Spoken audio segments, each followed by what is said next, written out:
A man with terminal cancer was abandoned by his wife and daughter.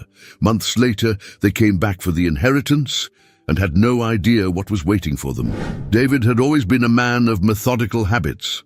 At 52 years old, he was the owner of one of the city's most respected car dealerships, built with great effort over decades. His morning started early with a carefully planned routine that included a quick breakfast, a review of reports, and a daily visit to the showroom to ensure everything was in perfect order. He was a man who valued control and predictability, qualities that had led him to great success in business.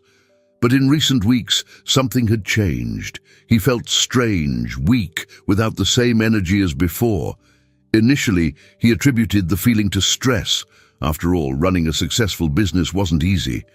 However, as the days passed, the weakness intensified, accompanied by a loss of appetite that worried him. Marta, his wife, insisted that he see a doctor, but David, as usual, resisted. He had always thought these things would pass with time, and the idea of wasting time on doctor visits bothered him. However, that particular morning, as he got out of bed, he felt such a strong dizziness that he had to lean on the dresser to avoid falling. It was a sign he could no longer ignore. With a growing sense of discomfort, he finally relented and scheduled an appointment with Dr. Rita, a family doctor who'd been taking care of his health for years. Dr. Rita's waiting room was welcoming, with light-colored walls and paintings depicting serene landscapes. David observed everything with a distracted gaze, trying to ignore the feeling that something was terribly wrong. When he was called in, he felt a shiver run down his spine. Dr. Rita greeted him with a cordial smile, but her expression quickly became more serious as David described his symptoms. She ordered a series of tests, and David, still reluctant, complied. He waited for the results with his characteristic impatience, but deep down, something told him this wait was different, and indeed, it was. Days later, sitting in the office again, David noticed the grave expression on Dr. Rita's face before she even said a word. The silence between them was heavy, almost palpable. The doctor took a deep breath and began to calmly explain what the tests had revealed. David heard the words cancer and terminal, as if they were coming from a distant place, as if they weren't directed at him. The explanation continued, but David could barely process what he was hearing. 6 months to live. How was that possible? He had always prided himself on his health, his vitality, and now, suddenly, he was confronted with his mortality in a brutal and inescapable way. Each word from Dr. Rita seemed to pierce his soul, pulling him away from the solid, secure ground he had always believed he stood on. When he finally left the office, the world seemed to have lost its colors. The streets he knew so well, the familiar faces, everything now seemed distant, almost unrecognizable. He drove back home in silence, without even turning on the radio, something he always did to relax. He needed to think, but his mind was in chaos. When he arrived home, he was greeted by Marta, who immediately noticed something was wrong. She asked what had happened, but David, still in shock, just murmured that he needed some time to process things. He retreated to his office where, surrounded by family photos and business awards, he began to confront the new reality that had been imposed on him. He remembered how he had built his dealership from scratch, the sacrifices he had made to ensure a comfortable future for his family. He remembered Amanda, his daughter, still a little girl, running through the dealership, fascinated by the cars. Now all of that seemed so insignificant in the face of the prospect that his time was running out. The following days were spent in deep introspection. David could barely eat or sleep. His mind revolved around a single question: how would he tell his family that he would no longer be there in a few months? How to face death when all he knew was life? The mere thought of seeing fear and sadness in Marta's and Amanda's eyes terrified him. And so, as the sun set on that quiet night, David realized that his greatest battle was yet to come. It wasn't against cancer, but against time and the unbearable weight of a future he couldn't control. The life he had built was about to change forever, and he knew that from now on, nothing would be the same.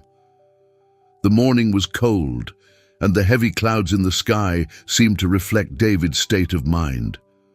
After days of reflection and sleepless nights, he finally decided that it was time to tell his family about the diagnosis.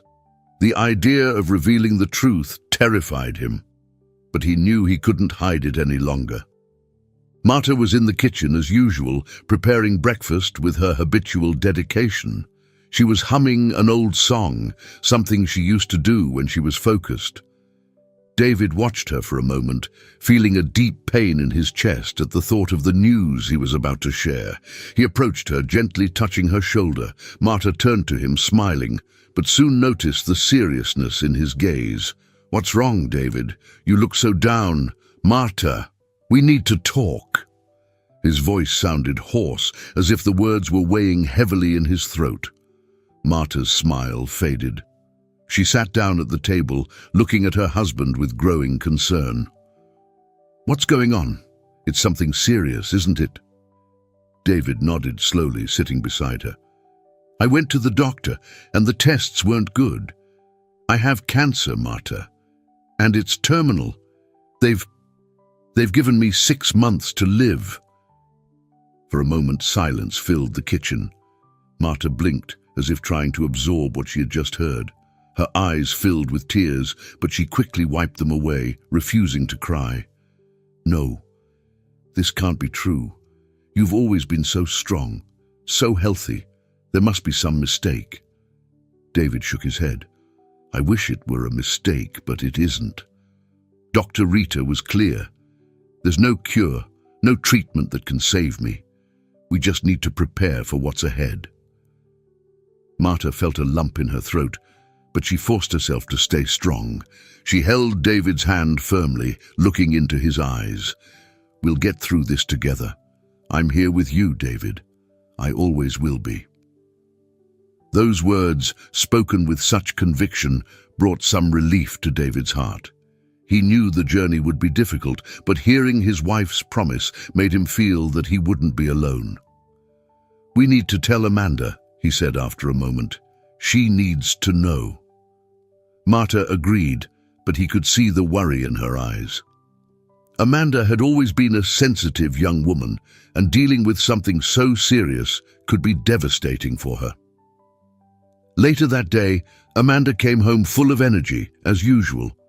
When she saw her parents sitting on the couch, she immediately noticed that something was wrong. "Dad, Mom, what's going on?" she asked, a note of concern creeping into her voice. David asked her to sit down, and then, with the same difficulty he had with Marta, he told his daughter about his diagnosis. Amanda remained silent, her expression shifting from surprise to disbelief, and finally to sadness. Tears began to roll down her face as she shook her head, trying to deny what she was hearing. "No, Dad, this can't be. You're my hero. You can't be this sick," she said, her voice trembling. David held her hand, squeezing it gently. "I know it's hard, my love, but we'll get through this together. I need you now more than ever." Amanda threw herself into her father's arms, sobbing. "I promise I'll be here for you. We'll take care of you, Dad. No matter what happens, we won't abandon you." David hugged his daughter tightly, feeling the warmth of her love fill his heart. He knew that the future would be uncertain and painful, but at that moment, the unconditional support of his family gave him the strength he needed. The following days were marked by unity and affection. Marta took on the responsibility of caring for David, ensuring that he was comfortable and receiving everything he needed. Amanda, despite the initial shock, also dedicated herself to her father, spending more time at home and trying to keep the atmosphere as light as possible. They didn't talk much about the future, preferring to focus on the present and the moments they could share together. There was a silent pact between them to enjoy each day as if it were the last, and this pact brought a bit of peace to David's heart. David knew that the battle ahead would be tough, but with Marta and Amanda by his side, he felt ready to face whatever came. The promises of love and support were his safe harbor, and as long as they were by his side, he believed he could find the strength to face his greatest fight. David's physical deterioration was noticeable. Now, aware of his frailty, he began to notice small changes in Marta's and Amanda's behavior. In the days following the diagnosis, the promises of unconditional support began to give way to growing tension in the house. The presence of impending death, hovering like a shadow over everyone, was eroding the peace that once existed there. David started to feel more and more exhausted. The simplest tasks, like getting out of bed or walking to the living room, became exhausting. He still tried to maintain a calm demeanor, trying not to show how much the illness was progressing. But his efforts did not go unnoticed by Marta, who, instead of offering comfort, began to withdraw. She, who had always been by his side, now seemed distant, lost in her own thoughts. Marta's days became a routine of silence and distance. She avoided David's gaze, occupying herself with trivial tasks around the house, as if she were searching for an escape. When he tried to start a conversation about what they were going through, Marta responded with monosyllables or changed the subject. The coldness she displayed cut David more deeply than any physical pain he might feel. He tried to understand what was happening, but each attempt was met with an emotional barrier he couldn't overcome. Amanda's change was more abrupt. The young woman, who had initially promised to stand by her father's side, began to go out more often. At first, David thought she was just trying to cope with the situation in her own way, but over time, her outings became more frequent and prolonged. Amanda would come home late at night, often smelling of alcohol, her red eyes betraying nights of partying and excess. She barely spoke to her parents, preferring to isolate herself in her room when she was at home. David noticed his daughter's change in behavior with a mix of sadness and concern. He knew Amanda was struggling to face reality, but the way she chose to deal with it left him feeling even more lonely. He tried to approach her several times, trying to understand what was going on in her mind, but Amanda always deflected, saying that everything was fine, that she just needed some time to herself. Marta, on the other hand, seemed either not to notice or not to care about Amanda's behavior. She remained immersed in her own world, leaving David increasingly isolated. The moments when the family used to gather for dinner or watch television together became scarce. David often ate alone, listening to the oppressive silence of the house that had once been full of life. One night, after another of Amanda's long absences, David decided he could no longer ignore what was happening. When she arrived, visibly altered, he called her to talk. Sitting on the couch with a low and controlled voice, he asked why she was distancing herself so much. Amanda, with her eyes fixed on the floor, replied evasively, claiming that she needed space, that she couldn't bear to stay at home watching her father waste away. "I can't stand to see you like this, Dad. I don't know what to do, so I go out. I try to forget just for a while," she confessed, her voice choked with emotion.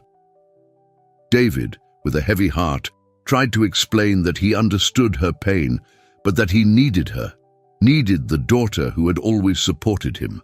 However, Amanda, lost in her own anguish, abruptly got up and went to her room, leaving David alone in the living room once again. Marta's distancing was even more painful, as she remained physically close, but emotionally miles away. David tried to connect with her, but each time he approached, she seemed to pull away even more. Marta, who had always been the family's rock, now seemed to be crumbling inside, unable to deal with the reality of losing her husband. David's illness confronted her with her own mortality, and she didn't know how to process it. David's lonely nights became torment. Lying in bed next to Marta, he felt the distance between them like an abyss. He tossed and turned, trying to find a comfortable position, but the real pain came from knowing that the woman he loved was drifting away when he needed her the most. One night, he tried to express his feelings, but Marta simply turned to the other side, murmuring that she was tired and wanted to sleep. The silence in the house became deafening.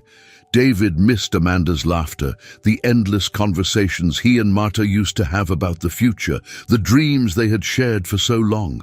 Now everything seemed to have been swallowed up by the darkness of illness. Loneliness became a constant, suffocating presence. And David, who had always been a strong man, began to feel weak, not just in body but in soul. The only thing that seemed to bring some comfort were the memories of the happy moments they had shared together. He clung to these memories, trying to find in them the strength to carry on. But each passing day, the weight of loneliness grew, and David began to realize that despite the promises of support, he was increasingly alone on his journey. Marta's and Amanda's distancing was not just physical, it was emotional. And that distance, that disconnection, hurt more than any other aspect of the illness. David began to fear that in the end, what would kill him wouldn't be the cancer, but the abandonment by those he loved most. The days became long and lonely for David. With Marta and Amanda increasingly distant, he began to feel lost within his own home. The loneliness that enveloped him seemed unbearable, and the heavy silence that filled every room made his mind wander to dark places. However, amid this darkness, a small ray of light appeared in the form of Edward, his longtime friend. David and Edward had known each other since childhood. They grew up together in a humble neighborhood, spending their afternoons playing in the streets and dreaming of a better future. Life had taken them on different paths, but the friendship they had built never weakened. Edward had always admired David's success, but he never felt inferior for not having achieved the same level of prosperity. On the contrary, he was proud of his friend and had always been by his side through good and bad times. When Edward heard about David's health condition, he didn't hesitate to visit him frequently. He knew his friend was facing a tough battle and wanted to be there to offer the support David needed. To Edward, friendship was something sacred, and he wouldn't allow David to go through all that alone. Edward's visits became a relief for David. Each time Edward arrived, bringing with him his sincere smile and contagious energy, David felt his heart warm. They would sit in the living room or sometimes in the garden and talk for hours. Edward had a special talent for turning serious conversations into something light and pleasant, and this helped David forget, even if only temporarily, the gravity of his situation. "Do you remember that time we almost broke our legs trying to climb your neighbor's tree?" Edward would say, laughing as he recalled the days of mischief. David would laugh along, the pain in his body eased by the memory. "How could I forget? My mother was furious when she found out. I don't think we ever saw that guava tree again." These memories were a balm for David. He found himself transported to a simpler time when the biggest problems were school assignments or figuring out how to convince their parents to let them stay out later. It was as if, for a few moments, the illness didn't exist. Cancer wasn't the center of everything, but rather the enduring friendship and the stories they shared. In addition to Edward's visits, David also began receiving attention from Isabella, Edward's daughter. Isabella was a 19-year-old girl full of dreams, one of which was to become a nurse. However, the financial difficulties she faced with her widowed father had put that dream on hold.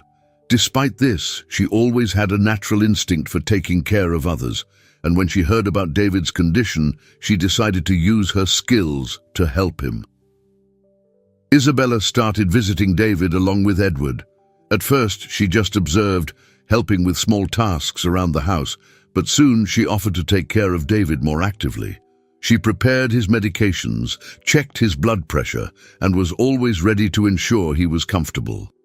Isabella's dedication was remarkable, and David, who wasn't receiving this kind of care from his own family, felt deeply touched by the young woman's kindness.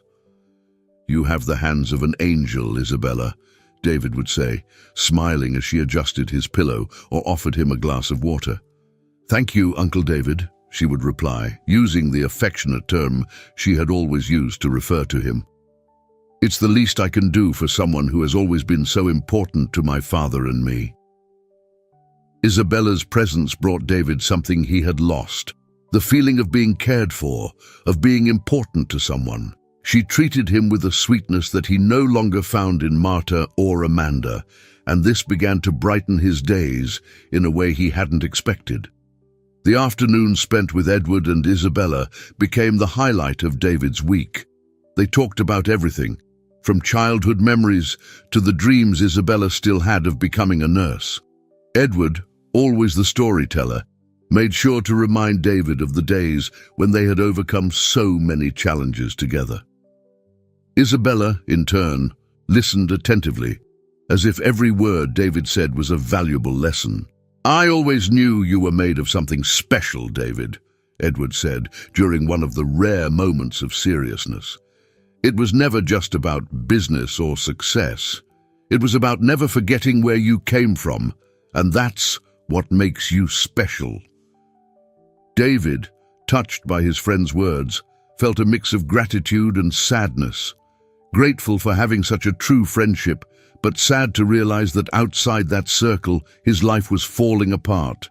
However, he decided to cling to the moments of joy that Edward and Isabella brought him. They were proof that even in darkness, there could still be light. As the weeks passed, the friendship with Edward and the care from Isabella became the foundation on which David leaned. Amid the distancing from his family, they were the only ones who truly stood by his side, not just in words, but in actions. And that made all the difference. Autumn had already arrived, bringing with it shorter days and colder nights. David's house, which had once been a warm and lively home, now seemed shrouded in silent sadness. The distancing of Marta and Amanda, which had subtly insinuated itself in the previous months, was about to culminate in something much more painful. In recent days, David had noticed that Marta was more distant than ever. She avoided staying in the same room as him, always finding an excuse to leave or occupy herself with some task. When their eyes met, there was an emptiness in hers, a reflection of a pain she couldn't express. Amanda, for her part, spent more time away from home, returning later and later and interacting as little as possible with her parents. David felt the weight of abandonment intensify. He had tried on several occasions to talk to Marta about what was happening, but she always dodged the conversation, changing the subject or saying she was tired. Amanda, when at home, kept herself locked in her room or quickly left to meet friends. The house that once echoed with laughter and conversations was now wrapped in an oppressive silence, broken only by the occasional sound of the television or David's lonely footsteps. One night, after yet another failed attempt to talk to Marta, David lay in bed, feeling weaker than ever. The physical exhaustion was almost unbearable, but the emotional pain was even more intense. He knew something was wrong, that something deeper was corroding his family, but he didn't know how to fix it. All he could do was hope that somehow things would get better. The next morning, Marta finally made the decision she had been postponing for weeks. The weight of what she was about to do seemed to suffocate her, but she was convinced that she could no longer live that way. After breakfast, when Amanda was also at home, Marta called David to the living room. David felt his stomach churn as he headed to the living room. There was something in Marta's expression that made him realize this wouldn't be an ordinary conversation. He sat in his usual armchair and looked at Marta, who was standing with her arms crossed, a defensive posture he hadn't seen since the rare arguments of the past. "David, we need to talk," Marta began, her voice low and hesitant. Amanda was sitting on the couch, staring at the floor, unable to look her father in the eye. There was a tension in the air, dense like a storm about to form. David took a deep breath, trying to prepare himself for what was to come. "I don't know how to say this," Marta continued, her voice trembling. "But I just can't do this anymore. I can't watch you like this every day, wasting away slowly. It's too painful, David. It's killing me inside." David frowned, confused. "What are you trying to say, Marta?" Marta took a step forward, tears filling her eyes. "Amanda and I have decided we're going to move out. We can't stay here anymore, watching you suffer like this. I know it sounds cruel, but I just can't deal with it. We can't." For a moment, David's world stopped. He looked at Marta, then at Amanda, waiting for one of them to say it was a misunderstanding, a mistake. But their silence confirmed his worst fears. The shock turned into a sharp pain that seemed to tear his heart into pieces. "You're abandoning me." His voice came out weaker than he intended, betraying the enormity of the pain he felt. Amanda finally looked up, her eyes filled with guilt and sadness. "Dad, we don't want to hurt you, but this is destroying us too. I can't stand to see you like this. I don't know how to handle it." David felt a tightening in his chest. "I've always been there for you through every tough moment. I've always done what I could to protect and care for you. And now, when I need you the most, you're leaving me?"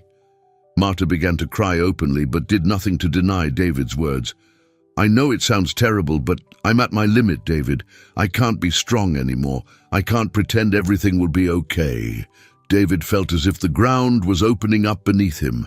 The people he loved most, the ones he had always trusted, were leaving.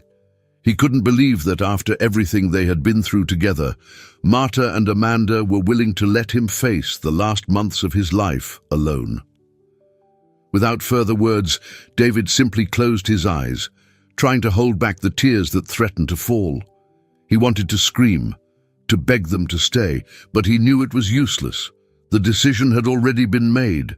Marta and Amanda, unable to cope with the suffering, had chosen the easier path, even if it meant abandoning him.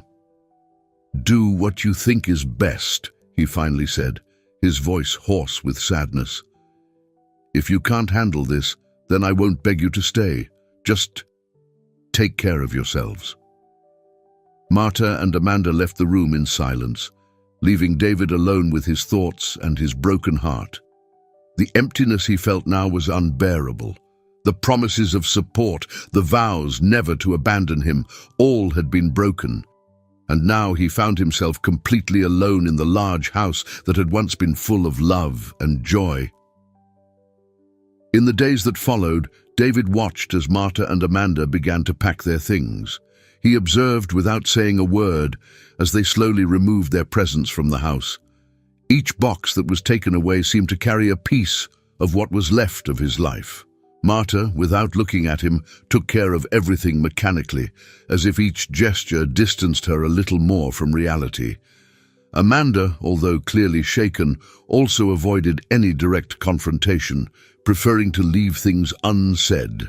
When the day of departure finally arrived, David stood at the entrance of the house, watching as Marta and Amanda loaded the last suitcases into the car.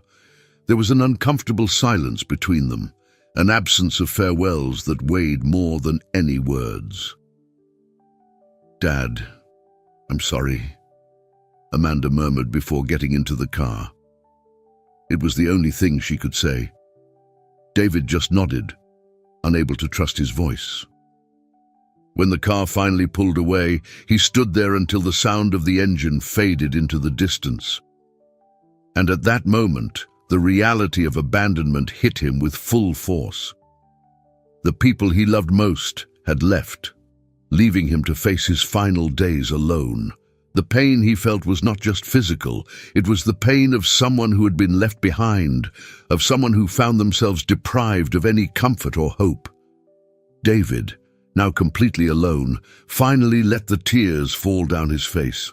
Those he had thought would be by his side until the end had chosen the opposite path, and he didn't know how to move forward. In that moment, the house that had once been a refuge of happiness became a place of desolation, and David, sitting in the armchair in the living room, stared at the emptiness in front of him, trying to find the strength to face what was left of his life, even knowing he would be completely alone. The silence that settled in David's house after Marta and Amanda left was suffocating. Every room felt empty. Every corner carried the memories of the moments he had shared with his family. Loneliness was a constant companion, bringing with it a sense of helplessness that seemed to deepen every day. David, already weakened by the illness, felt his emotional strength draining away, as if the departure of the two people he loved most had drained what little was left of him. Edward, however, always attentive to his friend's condition, noticed that something was wrong. Edward and Isabella's visits were regular, and it was during one of these visits that Edward noticed the even heavier atmosphere in David's house. He knocked on the door as usual, but this time the delay in David opening it was longer than normal. When the door finally opened, Edward found David visibly weaker, his face pale and the deep circles under his eyes revealing sleepless nights. The weak smile David tried to muster couldn't hide the sadness he carried. Worried, Edward entered the house and immediately noticed the absence of Marta's and Amanda's suitcases, which were always there, ready for their frequent outings. "David, what happened?" Edward asked, the concern evident in his voice. "Where are Marta and Amanda?" David sighed deeply, feeling the weight of the response he was about to give. He knew Edward cared about him, but saying the words out loud made everything even more real and painful. "They left, Edward. They couldn't handle the situation. With my illness, they decided they couldn't stay here anymore." The silence that followed was filled with disbelief. Edward, always calm and measured, felt anger rise within him, mixed with deep sadness for his friend. He had known David since childhood, knew the generous heart he had, and it was unthinkable that someone could abandon him at such a critical moment. "They left you like this?" Edward finally asked, his voice low, trying to control his emotions. David just nodded, unable to say more. Words were unnecessary. The pain in David's eyes said it all. Isabella, who was accompanying her father, remained silent upon hearing the revelation. She had always admired David as a father figure and felt connected to him by bonds that went beyond the friendship between their parents.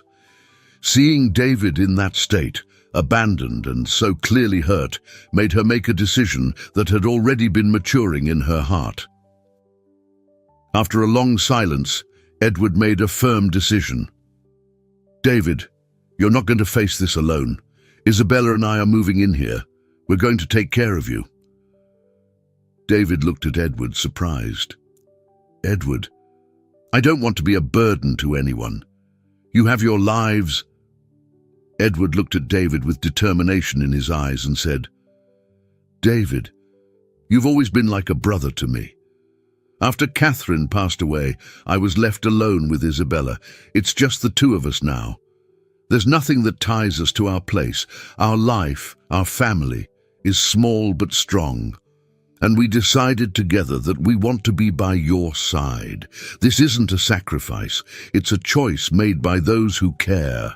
There's nothing more important to us than being here with you now."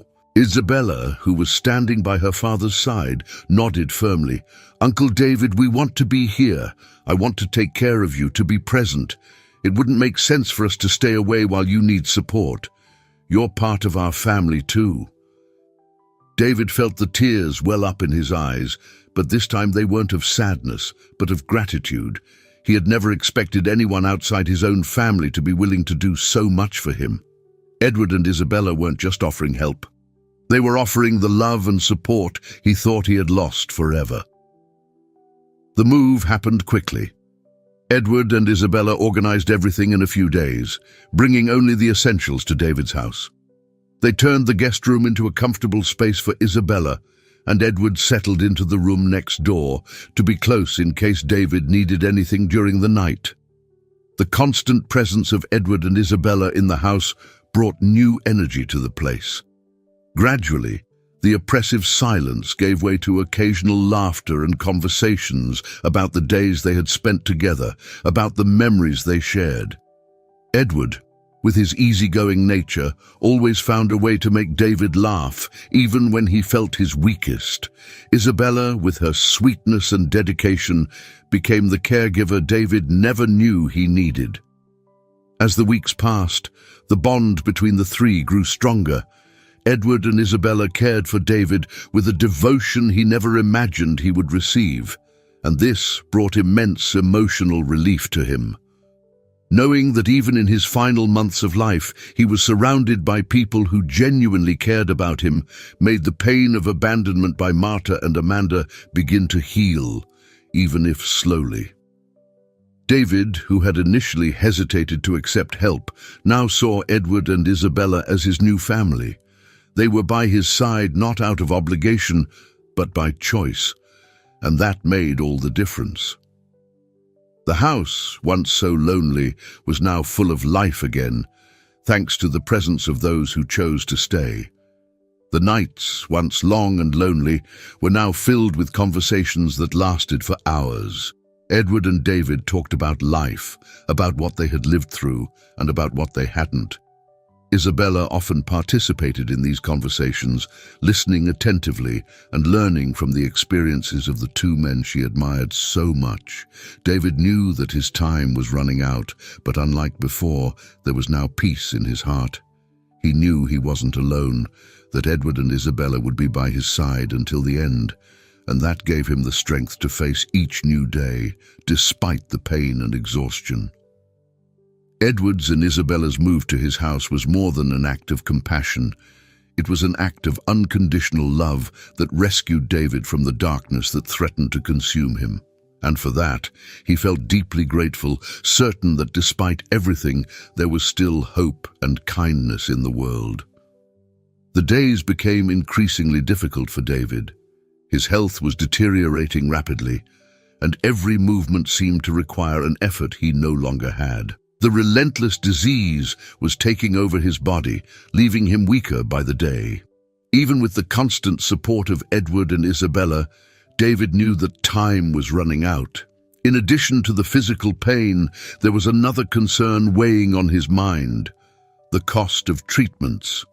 Although he knew nothing could cure him, palliative treatments and medical care were still necessary to ensure as much comfort as possible, and these costs were beginning to exceed his financial reserves. It was during a sleepless night that David made the most difficult decision of his life: to sell his car dealership. The dealership wasn't just a business, it was the symbol of everything he had achieved through hard work and determination. Seeing it pass into other hands would be like saying goodbye to an essential part of his identity. But David knew he had to do it. He didn't want to leave debts or financial problems for those who would stay after he was gone. The next morning, he called Edward for a private conversation. Sitting in the living room, David explained his decision. "Edward, I need you to help me sell the dealership. I can no longer sustain the business, and the money will be necessary for care and, well, for what comes after." Edward, always a loyal friend, agreed to help without hesitation, but he couldn't hide the sadness in his eyes upon hearing David's decision. He knew how much the dealership meant to his friend. "Are you sure about this, David? I know this dealership means everything to you." David nodded, trying to keep his voice steady. "It's what needs to be done, but please don't tell Isabella the real reason for the sale. She already does so much for me. I don't want her to worry even more." Edward respected David's wish, and in the days that followed, he began to handle the paperwork for the sale of the dealership.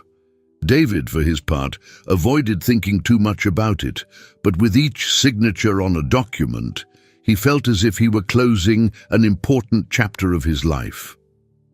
When the sale was finally completed, David looked at the dealership for the last time, feeling a mix of relief and sadness. He had given his best to that place, but now it was time to move on, even if it meant leaving behind something he loved so much. The decision to sell the dealership wasn't easy, but David knew it was the right choice. With the money from the sale, he could ensure that his last weeks would be as comfortable as possible and that he wouldn't leave a financial burden for those he loved. As he drove home with Edward, David felt a weight lifted from his shoulders. There was sadness in saying goodbye to the dealership, but there was also a sense that he had done what needed to be done. Now he could focus on what really mattered, enjoying the time that remained with those who had chosen to stay by his side. David knew that time was running out. Every day the disease consumed him a little more, and he felt that he needed to resolve the issues that still concerned him. Among them, one weighed most heavily on his mind, ensuring that after his departure, his last wishes would be respected. One day, with the determination of someone who still had a purpose, David asked Edward to take him to the office of his trusted lawyer, Dr. Lewis. Although Edward wanted to accompany him to the end, David insisted on going alone. "I need to handle this personally, my friend," he said, with a firmness that Edward respected. Lewis's office was a calm environment, contrasting with the storm of emotions that David carried. Sitting in front of the lawyer, David began to talk about his concerns. He mentioned the changes in his life, the distancing of Marta and Amanda, and the unconditional support he had received from Edward and Isabella in recent months. Lewis, who knew his client well, listened attentively, taking note of every detail. He understood the seriousness of the moment for David and made sure to ensure that all his wishes were recorded accurately. With everything prepared, David picked up the pen and with trembling hands signed the document. It was an act that brought a sense of closure, but also relief. He knew he was doing what was right, even though it was a difficult decision. Before leaving, David looked at Lewis and, with a serene tone, asked him to take care of everything when the time came. Lewis nodded, committing to ensuring that David's last wishes would be respected without question. When David left the office and rejoined Edward outside, he felt strangely at peace. There was no need to share the details of what he had done. The most important thing was that now he could focus on enjoying the time he still had with the people who truly mattered. David's final days were marked by an unexpected serenity. The physical pain, though constant, seemed less important in the face of the peace he had found alongside Edward and Isabella. They cared for him with a dedication that went beyond simple duty. It was genuine love, a true friendship that grew stronger with each passing day. David knew the end was near. He felt his body weakening, and the strength that once fought against the disease was now beginning to give way. Even so, he was at peace. The nights were spent in quiet conversations or in comfortable silence, with Edward and Isabella by his side. There was nothing more to fear. He had made the necessary decisions, and now he was just waiting for the inevitable moment. One morning at dawn, David took his last breath. Edward was by his side, holding his hand, while Isabella cried silently. The moment was solemn, marked by a mix of deep sadness and gratitude for having been able to be with him until the end. David passed away in peace, surrounded by the only people who had truly remained by his side. The news of David's death quickly spread. Marta and Amanda, who had distanced themselves, heard about it soon after and decided to return. For them, David's death represented an opportunity to claim what they believed was rightfully theirs. The weight of regret and guilt was present, but the prospect of an inheritance seemed to overshadow any genuine remorse. When Marta and Amanda arrived at the house they had once called home, they were met by Edward. He was waiting for them at the entrance, his expression serious and resolute. There was no anger in his eyes, but a firmness that indicated he was prepared for what was to come. "You came back," Edward said without surprise in his voice. Marta tried to maintain her composure, but there was evident nervousness in her gestures. "We came to settle things. We're David's family, and we have a right to what he left behind." Amanda, standing next to her mother, avoided looking directly at Edward. There was a weight on her shoulders, a mix of shame and regret for having abandoned her father in his most difficult moments. Edward remained calm. "David knew you would return. He foresaw this and took his precautions. Before he passed, he made sure to take care of everything so that his wishes would be respected." Edward's words hung in the air like a sentence. Marta and Amanda were silent, trying to process what this meant. There was no going back. There was no undoing the abandonment they had imposed on David. And now they were facing a man who had his friends' trust to ensure that his last will would be fulfilled. "David left clear instructions," Edward continued, his voice firm but without aggression. "You will have the chance to hear everything when we go to the lawyer, but know that he didn't forget what happened in the last few months." Marta felt the impact of those words like a blow. She knew that abandoning David would be something difficult to forgive, but she hadn't expected him to be so clear in his decision. Amanda, for her part, couldn't hold back the tears now freely flowing down her face. "I'm so sorry," Amanda whispered, her voice broken by guilt. "I know I was wrong, but it's too late to change that." Edward observed the young woman, understanding that despite the regret, past actions couldn't be erased. "What's done is done, Amanda, but David's choices reflect what he felt in his final days." The atmosphere was thick with tension as Edward, Marta and Amanda remained silent, each lost in their own thoughts. What remained now was to face what David had decided for the future of all of them. The day of David's will reading finally arrived. In Dr. Lewis's office, the atmosphere was heavy with expectation and tension. Marta and Amanda sat side by side, trying to maintain their composure, though the nervousness was evident. Edward and Isabella sat on the other side of the room, silently awaiting what was to come. Lewis, with a neutral expression, organized the papers on his desk.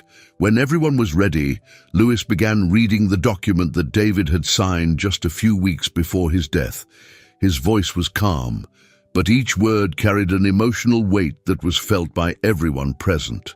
"This will reflects the last wishes of David Almeida, written and signed in my presence," Lewis began, as everyone in the room held their breath. As the reading progressed, it became clear that David had used the will to express his deepest feelings. He spoke of the love he had always had for his family, but also of the pain he felt at being abandoned in the moments when he most needed support. His words were direct, without bitterness, but with a clarity that left Marta and Amanda visibly uncomfortable. David made it clear that despite everything, he wished for each of you to find peace and move on with your lives, Lewis said, pausing for a moment before continuing. However, he made decisions that reflect the reality of what he experienced in his final months. When he reached the part about the distribution of assets, Lewis announced that David's entire fortune, including the house and the proceeds from the sale of the dealership, would be inherited by Edward and Isabella. He described the care and loyalty that Edward and Isabella had shown and how David, in gratitude, wanted to secure their future. Marta, upon hearing that she had been completely excluded from the inheritance, remained silent, her face pale. There was a mix of shock and sadness in her eyes, but also a silent acceptance of what had happened. She knew that her actions had consequences, and now she was facing them. Amanda, on the other hand, couldn't hold back her tears. She felt the regret weigh like a stone on her chest. David's words, read by the lawyer, echoed in her mind, each one a painful reminder of the mistake she had made. Realizing that her father, even loving her, had felt the need to protect his inheritance from his own daughter, was a bitter lesson. Lewis continued, explaining that David had left a small sum of money to Amanda, a sort of last attempt to ensure that she would have something to start over. But the gesture, though kind, was a reminder of how much she had lost by distancing herself from her father. Edward and Isabella, on the other hand, received the news with humility and sadness. They knew that the inheritance David had left was a symbol of his gratitude and love, but also a responsibility. They had lost a dear friend, someone they considered family, and no amount of money could fill the void David had left. After the reading, Lewis closed the will and looked at everyone in the room. David was very clear in his decisions. He wanted you all to know that his choices were based on what he experienced. Now it's up to each of you to move forward, honoring the legacy he left. The room remained silent for a few moments. Marta and Amanda were the first to leave, without saying a word. Marta, her face closed off, was lost in thought while Amanda cried silently, realizing that her late regret couldn't change the past. Edward and Isabella stayed behind, thanking Lewis for his care with David's wishes.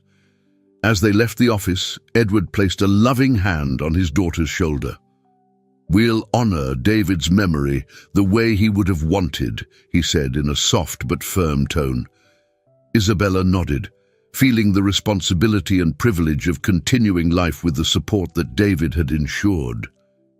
In the following months, everyone's lives changed profoundly.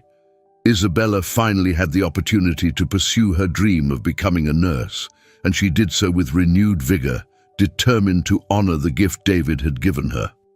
Edward, for his part, dedicated himself to keeping his friend's memory alive. He visited David's grave regularly, bringing flowers and talking to him as if he were there, reminiscing about the good memories and thanking him for everything. Marta and Amanda faced the consequences of their actions. Marta, now alone, began to live with the choices she had made, reflecting daily on what could have been different. Amanda, on the other hand, embarked on a journey of self-discovery and redemption, carrying with her the regret of having abandoned her father, but determined to live in a way that honored David's memory. I hope you enjoyed today's story. If you did, subscribe to the channel so you don't miss more stories like this. Leave a like and comment below what you thought about the story. See you in the next video.